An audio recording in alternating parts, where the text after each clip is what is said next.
Sir எனக்கு marriage ஆகி 8 years ஆகுது. வீட்டு பக்கத்துலேயே ஒரு சிபிஎஸ்சி ஸ்கூல் இருந்தது. அங்கே சும்மா தான் போய் ஜாயின் பண்ணேன். எங்கள் வீட்டில் வந்து நான் எம்காம் வரைக்கும் படிச்சுட்டு வந்தேன்.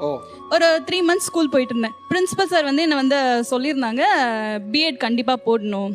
நான் இவங்க கிட்ட வந்து தான் ஒரு டைம் தான் சொன்னேன். நான் அப்பா இந்த மாதிரி என்னை பிஎட் போட சொல்கிறாங்க, நான் போடணும். அவங்க சொன்ன உடனே காலேஜ் கூட்டிட்டு போயிட்டு எனக்கு அட்மிஷன் வாங்கி கொடுத்துட்டாங்க சார்.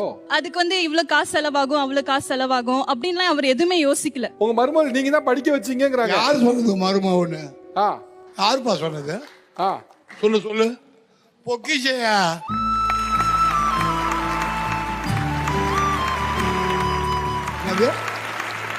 பொக்கிஷம். நீங்க ஒரு விஷயம் மருமகன் வீட்டுக்கு வந்த பிறகு பண்ணிருக்காங்க அப்படின்னு சந்தோஷமா இருப்பீங்கல்ல? யார் செய்வா? யாருமே செய்ய மாட்டாங்க. இந்த இடத்துல கை ஒஞ்சி போச்சு. உடம்பு தேய்க்க முடியாது. கை உடஞ்சு போச்சு. குளிக்கும் போது உடம்பு தேய்க்க முடியாதா? மருமகன் டெய்லி குளிப்பாட்டம்.